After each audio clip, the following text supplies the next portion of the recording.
اعوذ باللہ من الشیطان الرجیم بسم اللہ الرحمن الرحیم جماعت چہارم اسلامیات میں آپ سب کو خوش آمدید۔ پیارے بچوں، آج ہم پڑھنے جا رہے ہیں باب دوم ایمانیات و عبادات میں حصہ عبادات، جس کا سبق نمبر 1 ہے روزہ۔ روزہ یعنی کہ صوم۔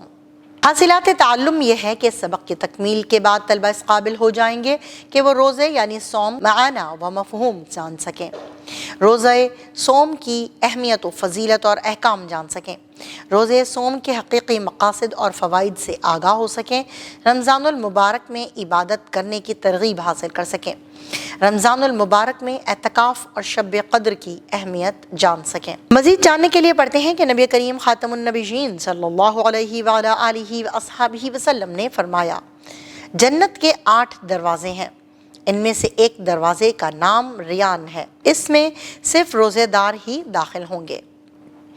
اب ہم پڑھیں گے روزے کا معنی و مفہوم۔ روزے کو عربی زبان میں صوم کہتے ہیں۔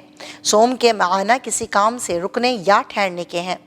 اسلامی تعلیمات کے مطابق صبح صادق سے لے کر غروب آفتاب تک کھانے پینے اور دیگر جن باتوں سے بچنے کا حکم ہے، ان سے رکنا روزہ کہلاتا ہے۔ مسلمانوں پر ماہ رمضان المبارک میں روزے رکھنا فرض ہے۔ روزہ رکھنے کے لیے رات کے آخری حصے میں سحری کھائی جاتی ہے۔ سحری کھانا سنت نبوی صلی اللہ علیہ وآلہ آلہ وصحبہ وسلم ہے۔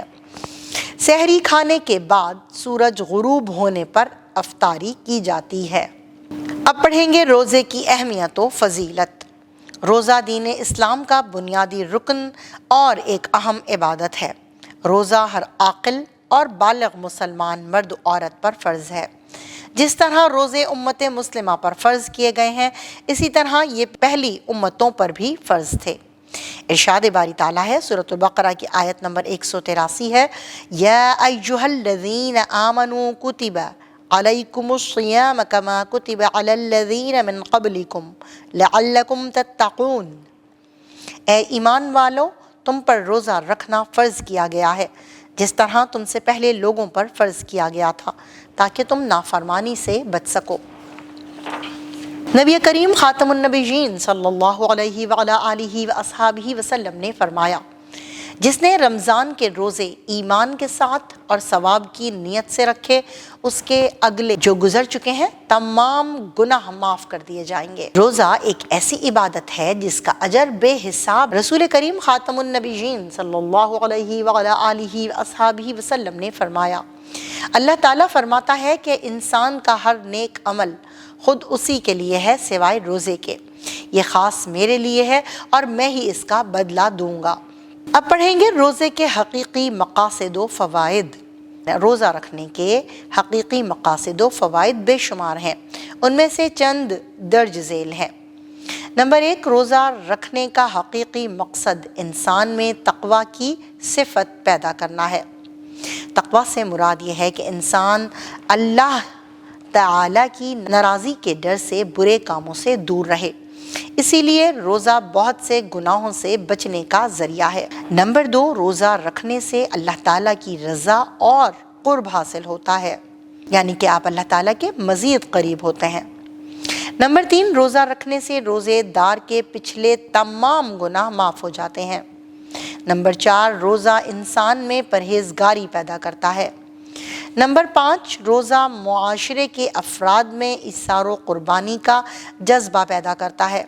نمبر 6، روزے کی حالت میں رہنے کی وجہ سے کم کھانا کھانے کی عادت پیدا ہوتی ہے۔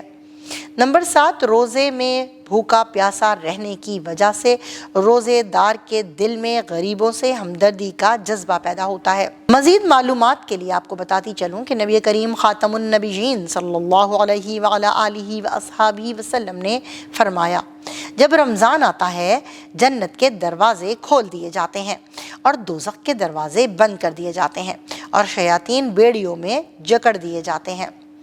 جی پیارے بچوں، اب ہم پڑھیں گے رمضان المبارک میں عبادت کی ترغیب کے بارے میں۔ رمضان المبارک میں نفلی عبادت کا ثواب فرض عبادت کے برابر ہو جاتا ہے، جبکہ فرض عبادت کا ثواب 70 گنا سے بڑھ جاتا ہے۔ ماہ رمضان میں کسی مسلمان کو روزہ کروانے کے لیے صرف کھجور، پانی یا حسب توفیق دسترخوان بچھانے پر بھی اجر و ثواب کی خوشخبری سنائی گئی ہے۔ نبی کریم خاتم النبیین صلی اللہ علیہ وعلی آلہ واصحابہ وسلم نے فرمایا، جس نے کسی روزے دار کو افطار کرایا تو اسے بھی اس کے برابر ثواب ملے گا، بغیر اس کے کہ روزہ دار کے ثواب میں سے ذرا بھی کم کیا جائے۔ اب پڑھتے ہیں رمضان المبارک میں نماز تراویح، اعتکاف اور شب قدر کی اہمیت کے بارے میں۔ اللہ تعالیٰ نے قرآن مجید رمضان المبارک میں نازل فرمایا، اس مہینے میں تمام مسلمان روزے رکھتے ہیں اور صبح و شام اللہ تعالیٰ کی عبادت میں مصروف رہتے ہیں۔ رمضان المبارک کی ایک خاص عبادت نماز تراویح ہے۔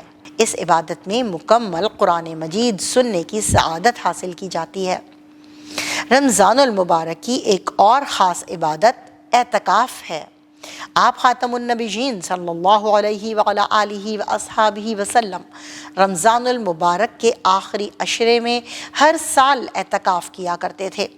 آپ خاتم النبیین صلی اللہ علیہ وعلی آلہ واصحابہ وسلم کی پیروی میں صحابہ کرام رضی اللہ تعالی عنہم اور آپ خاتم النبیین صلی اللہ علیہ وعلی آلہ واصحابہ وسلم کی ازواج مطہرات رضی اللہ تعالی عنہن بھی ماہ رمضان کے آخری عشرے میں اعتکاف کیا کرتی تھیں۔ مسلمان ماہ رمضان کے آخری عشرے کی طاق راتوں 21ویں، 23ویں، 25ویں، 27ویں اور 23ویں رات میں لیلۃ القدر کی تلاش میں اپنے گھروں اور مسجدوں میں خوب ذکر الہی اور نفلی عبادات کا اہتمام کرتے ہیں۔ اللہ تعالیٰ شب قدر میں عبادت کرنے والوں کے پچھلے تمام گناہ معاف فرما دیتا ہے، اور ماہ رمضان کے اختتام پر مسلمانوں کو انعام کے طور پر عید الفطر عطا کی گئی ہے۔ حاصل کلام یہ ہے کہ ہمیں چاہیے کہ ہم ماہ رمضان کا احترام کریں، اس مقدس مہینے میں ذوق و شوق سے روزے رکھیں، 5 وقت باقاعدگی سے نماز ادا کریں، قرآن مجید کی تلاوت کریں، ماہ رمضان کے راتوں میں زیادہ سے زیادہ قیام کریں، نوافل ادا کریں اور کوئی بھی ایسا کام نہ کریں جو اللہ تعالیٰ کی ناراضی کا سبب بنے۔ اپنے ملک و قوم اور اپنے پیاروں کے لیے دعا کریں کہ اللہ تعالیٰ ہمیں دنیا و آخرت میں کامیابی و کامرانی عطا فرمائے۔ اسی کے ساتھ اپنے سبق کا اختتام کرتے ہیں، ملتے ہیں اس کی مشق میں، تب تک کے لیے اللہ حافظ۔